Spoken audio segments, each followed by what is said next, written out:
Erin, welcome. Thanks for having me, Manveen. Just give us a sense of what should businesses and governments be doing to incorporate science-based targets at the moment? Well, first off, the most important thing is that they're taking action now. There are no regrets actions that companies and cities can be taking that are in line with what climate and nature is needed and in line with what science says. What we do at Science-Based Targets Network is we provide companies and cities with the guidance for them to follow, essentially an instruction manual for how do you comprehensively assess your impacts across the environment, and then how do you prioritize and go ahead and move on to setting targets. And so just one example of a target that a company might set is reducing the amount of freshwater quantity in the products that they source and in their direct operations, in line with what science says is needed in those places. That's great. And was the need for the handbook effectively that people didn't always know how to begin approaching these targets? Yes. Standardize the process. It does. That's the promise and the potential here, because, and I used to work with individual companies and coalitions, and I found that strategies and targets were all over the map. There were lofty, ambitious ones, but that weren't rooted in practical how much by when. There were incremental ones that you weren't sure, is this enough? And so SBTN strives to equip companies to know that they're taking enough of the right actions in the right places at the right time to do their part to meet the goals of the Global Biodiversity Framework on the side of nature and on the Paris Agreement on the side of climate, which is how the UN processes have organized these topics. Yeah. And tell us about nature-based solutions and the role they'll be playing. Well, for those that might have heard the buzzword nature-based solutions but not really It's gotten their arms around what it necessarily means, imagine if instead of focusing solely on greenhouse gas emissions, you're looking holistically at the other aspects of ensuring a healthy planet for people.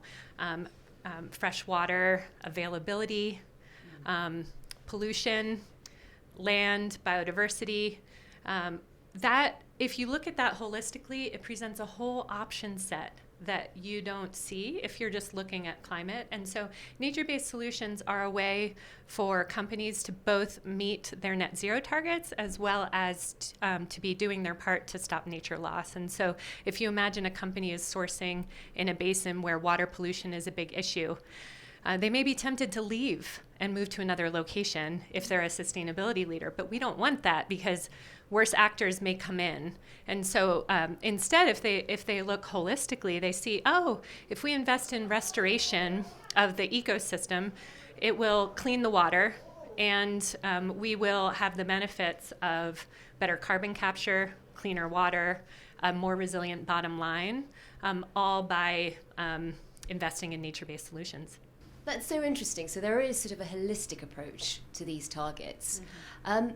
What do you think businesses and cities really need to be doing in most urgently? What do you want them to be adopting right now? I think most urgently is making sure that climate and nature don't get lost on the agenda. I'm glad to see here at Davos that the WEF has climate, nature, and energy as one of the four main themes, because I think with the geopolitical challenges and so on, there's a temptation to move away from that. But the reality is the fundamental health and well-being of people and planet underpin whether or not the political headwinds continue, geopolitical issues, and so don't lose that big picture perspective and do what you know is the action that you can take now in order to be future-proofing your business, which is hopefully a combination of true action now as well as laying the groundwork for a longer-term transformational strategy. You mentioned political headwinds there. We have seen some governments reversing slightly on their climate promises. We've also seen ESG falling out of fashion with some businesses. Are you still optimistic that we can see the change we need to happen in the time frame we think we've got? Yes, I'm optimistic because I have to be. I choose to be. No, in all seriousness, those headwinds are significant. I am grateful for those actors that are working on trying to positively influence them.